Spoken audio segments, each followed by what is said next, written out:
สิแยงเห็นพื้นกองฟื้นใต้ตารางงูจงอางลักดีในนั้นส่องบ่เห็น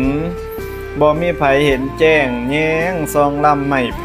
แสงป้องบังบ่อนไว้ในนั้นผัดเน่าแมง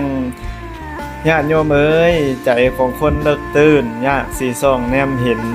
เป็นแต่ค่อยซ่อมดูหลิงแลทางนอกบ่มีไผบอกได้ใจคนนั้นแตกต่างต่างวาดกะต่างเว้าหวานสมยังต่างกันผู้ลังคนปากหวานอยู่จ้อยๆปากหวานจังน้ำอ้อยใจผสมดังมักนาวแท้เด้มื้อนี้ก็มีปริศนาพญาธรรมอีสานเนาะมาแปลให้ออกตนญาติโยมฟังเพิ่นว่า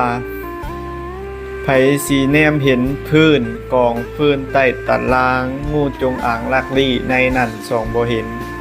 ก็คือเฮานี่เนาะบ่ฮู้ดอกว่าพื้นเลิกๆของคนนั้นเป็นจังไดเนาะบางคนนี่ก็เว้าดีแต่ว่าจิตใจพื้นๆเลิกๆกับเจ้าน่ะเป็นจังไดบางเทื่ออาจจะเป็นอสรพิษก็มีเนาะอยู่ในจิตในใจกับเจ้าหั่นน่ะหวังทำร้ายเฮาอยู่เรื่อยๆก็มีได้เพิ่นจึงว่าไผสิแยงเห็นฟื้นกองฟื้นใต้ตารางงูจงอางนักลี่ในนั้นส่องบ่เห็นบ่มีไผเห็นแจ้งแยงส่องลำไม้ไผ่แสงป่องบังบ่อนไว้ในนั้นปัดเน่าแมงคือเฮานี่บ่สามารถเห็นได้เนาะลำไม้ไผ่หั่นนะทางนอกก็เกลี้ยงเขียวงามทางในเน่าแมงก็บ่ฮู้เนาะคือคนคือกันทางนอกเกียงงามปลอดไปซ้อยเสมออ้อยนอกกลางแต่ว่าทางในอาจจะสิบ่จบบ่งามก็มีเพิ่นจึงว่างามแต่นอกทางในเป็นมักเดืองามแต่หูแต่จูบบ่หอมมานะเพิ่นจึงว่าไว้แนวนั้นเนาะไปสิแยงเห็นพื้นกองฟื้นใต้ตารางงูจงอางลักดีในนั้นส่องบ่เห็นบ่มีไผเห็นแจ้งแยงส่องลำไม้ไผ่แสงป่องบังบ่อนไว้ในนั้นปัดเน่าแมง